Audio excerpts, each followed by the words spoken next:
বাংলাদেশে আবারও সামনে এলো এক ভয়ঙ্কর প্রশ্ন, আমরা কি শিশুদের নিরাপদ রাখতে পারছি? 11 বছর বয়সী একটি শিশু নাম মোহনা, যার অপরাধ শুধু একটাই, সে গরিব পরিবারের সন্তান। আমি বললাম, ম্যাডাম এরকম কেন হইল? আমি তো এবার দিনে বাথরুমে যা পড়ে গেছে। কি ঘটেছে মোহনার সাথে? মোহনা গত 7-8 মাস ধরে কাজ করে যাচ্ছিল বিমান বাংলাদেশ এয়ারলাইন্সের এমডি ও সিও মোহাম্মদ শফিকুর রহমানের বাসায় একজন গৃহকর্মী হিসেবে।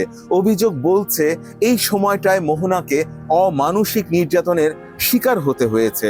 নির্যাতনে জড়িত বলে অভিযোগ আছে শফিকুর রহমান স্ত্রী বিথির নামে এবং বাসায় কর্মরত আরো 2 গৃহকর্মী রূপালী খাতুন ও মোসাম্মদ সুফিয়া বেগমের নামে।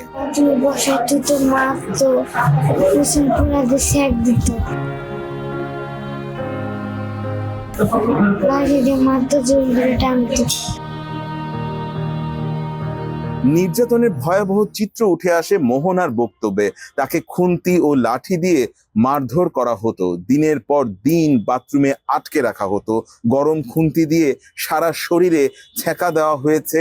বর্তমানে মোহনার শরীরের প্রায় সব জায়গায় আঘাতের দাগ। মোহনা বলেছে এই নির্যাতনের বিষয়ে শফিকুর রহমান কিছু জানতেন না। নির্যাতন চালিয়েছে তার স্ত্রী ও অন্য 2 গৃহকর্মী। কোথায় রাখতো তোমাকে? বাথরুমে রাখতো। তাহলে ওই বেটা কি যে মহিলার জামাই কোনোদিনও জানছে না তোমাকে যে মারছে? যেতে দিত না। আইনি পদক্ষেপ তাহলে কি নেওয়া হয়েছে? রোববার গভীর রাতে উত্তরা থানা পুলিশ শফিকুর রহমান ও তার স্ত্রী বিথি সহ 4 জনকে গ্রেপ্তার করে। সোমবার ঢাকা মেট্রোপলিটন ম্যাজিস্ট্রেট আদালত তাদের জামিন নামঞ্জুর করে কারাগারে পাঠান। এরপর আরো বড় সিদ্ধান্ত এসেছে। কারাগারে থাকা অবস্থায় সরকার বাতিল করেছে শফিকুর রহমানের চুক্তিভিত্তিক নিয়োগ। মন্ত্রণালয়ের বিমান 1 শাখা থেকে মঙ্গলবার এই সংক্রান্ত অফিস আদেশ জারি করা হয়। মোহনার বাবা বলেন, তিনি একজন হোটেল কর্মচারী। মেয়ের ভালো ভবিষ্যতের আশায় তিনি মোহনাকে গৃহকর্মী হিসেবে দেন। মেয়ের বিয়ে শাদী, আমার ব্যাংক ব্যালেন্স, বিয়ে ভবিষ্যৎ সেটা আমি করে দিই। আমার জমা চাইছে, আমার কাছে জমা দিই। 6 মাস ভালোভাবে চলাফেরা গেছে, চাইছি ডিসেম্বর জানুয়ারি এই 2 মাস আমি আসি না, আমাকে দেখাই না। কিন্তু যা পেয়েছেন নিষ্ঠুর নির্যাতন আর ভাঙ্গা স্বপ্ন। তিনি সরকারের কাছে দাবি জানিয়েছেন শফিকুর রহমান, তার স্ত্রী ও অন্য আসামিদের দৃষ্টান্তমূলক শাস্তি, এমনকি ফাঁসির দাবিও করেছেন। মাত্র দত্ত টয়লেট গুলো রাখতো, খাওয়ান দিত না, ঈদের তো আব্বু আমি খাবো। বাড়িতে বাড়ি করছি, সারা রাস্তায় গাড়ি বলছে আব্বু আমি খাবো। এত খিদার্ত। সবসময় টয়লেটের ভিতরে রাখতো? হ্যাঁ, টয়লেট রাখতো না। রাত্রে কই থাকতো? রাত্র টয়লেট, মানে 24 ঘন্টা টয়লেটে থাকতো। এরকম মেয়ের কোনোদিন ক্ষতি না হয়, যেমন শাস্তি দেন আমি ডাইরেক্ট ওদের ফাঁসি চাই। এখানে সাইন দিয়ে আমার বাচ্চাকে দিয়ে দাও।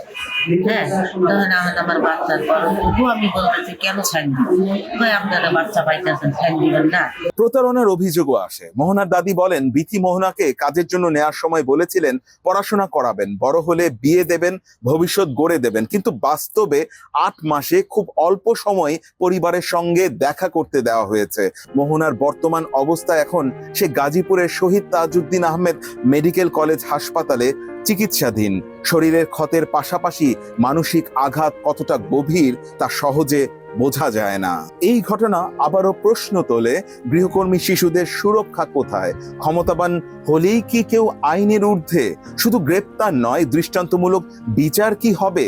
শেষ কথা, মোহনা একজন নয়, মোহনা হলো সেই হাজারো শিশুর প্রতিচ্ছবি যারা গৃহকর্মীর নামে নির্যাতনের শিকার হয়। এই ঘটনা যেন চাপা না পড়ে, ন্যায় বিচার নিশ্চিত করাই এখন সবচেয়ে বড় দাবি। আমরা আশা রাখি শান্তির, আর সতর্ক দৃষ্টি রাখি বাস্তবতার দিকে। আবারও দেখা হবে পরের ভিডিওতে, নতুন তথ্য, নতুন বিশ্লেষণ আর সময়োপযোগী প্রসঙ্গ নিয়ে। ততদিন নিরাপদ থাকুন, সচেতন থাকুন, চোখ রাখুন নয়া শতাব্দীতে। এখানে আমরা গুরুত্বপূর্ণ ঘটনা নিবিড়ভাবে অনুসরণ করে আপনাদের সামনে তুলে ধরব। আল্লাহ হাফেজ।